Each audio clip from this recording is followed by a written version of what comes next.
আমি একটু জানতে চাচ্ছিলাম এই যে মধু সংগ্রহ, মধু চাষ, এটা আপনার শুরু হলো কিভাবে? কবে থেকে আপনি মধু চাষ শুরু করেছেন? 1990 সাল থেকে মৌ চাষের সঙ্গে জড়িত। তখন এপিস সেরেনা ইন্ডিকা মৌমাছি, ক্ষুদ্র মৌমাছি যেটা বলা হয়, এই মৌমাছি চাষ করা হতো। আর এখন যেটা আমরা চাষ করি এটা হচ্ছে গিয়ে মেলিফেরা মৌমাছি, আফ্রিকা মহাদেশের মৌমাছি। এই চাষটা শুরু হয়েছে। এখন এটা উন্নত মানের মৌমাছি। একসময় খুব দরিদ্র ছিলাম, বেকার ছিলাম, মৌ চাষ করে স্বাবলম্বী হয়েছি।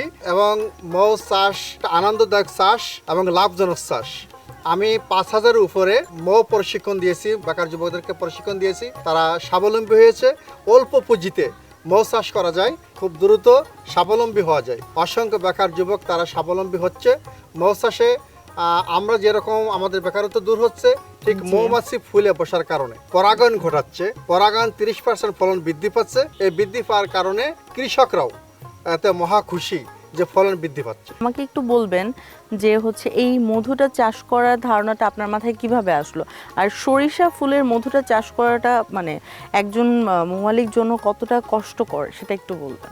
মৌয়ালরা বিশেষ করে এই শীতের দিনে মাঠে থাকে। এই দেখেন আমাদের তাঁবু দেখা যাচ্ছে, আমাদের মৌয়ালের তাঁবু শীতের দিনে অক্লান্ত পরিশ্রম করে আর কি। ধরেন হুল একটা ফুটে গেল, তখন তারপর কি হবে, মানে তাদের জন্য কি করা জি হয়? জি, আসলে আমরা মধু ভাঙার আগে মুখোশ পরিনি। আপনার ইতিমধ্যে দেখছেন আমাদের ভাই মধু ভাঙছে, উনি মুখোশ পরিনি তাকে সেফটি করার জন্য।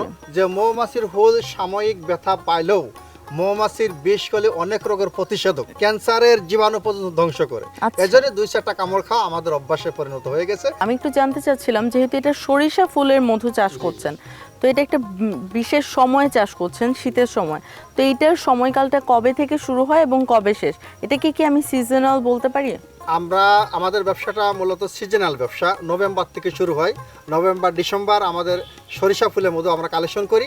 এরপরে ধুনে কালোজিরা 1 থেকে 1.5 মাস আমরা কালেকশন করব।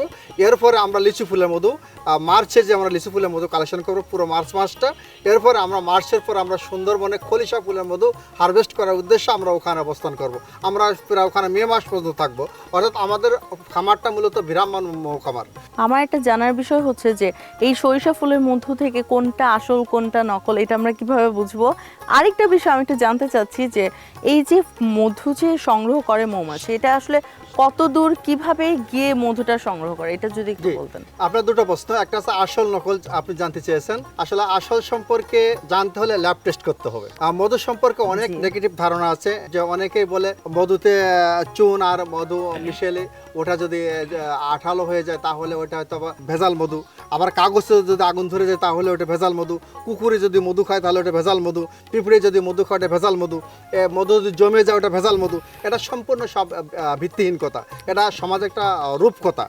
কিন্তু মধু আসল চিনতে হলে আপনাকে ল্যাব টেস্ট করতে হবে, একটা প্রশ্ন। আর 2 নম্বর প্রশ্ন হচ্ছে মৌমাছিরা মধু সংগ্রহ করে আমরা যে জায়গায় খামার রাখি এখান থেকে সাধারণত 3 কিলো হলে ওদের জন্য ভালো হয়, কিন্তু ওরা 8 কিলো পর্যন্ত বা তারও বেশি যাইতে পারে। আমরা এখানে রাখছি, এখান থেকে 3 কিলোর ভিতরে যত ফুল আছে ওগুলো ভিজিট করে আবার চলে আসবে। একটা মৌমাছি তার জীবনে 1 চামচের অর্ধেক মধু সংগ্রহ করতে পারে। একটা মৌমাছি 1.5 থেকে 2 মাস পর্যন্ত বাঁচে। একটা শ্রমিক মৌমাছি মানে 1/2 চামচ মধু সংগ্রহ করতে পারে।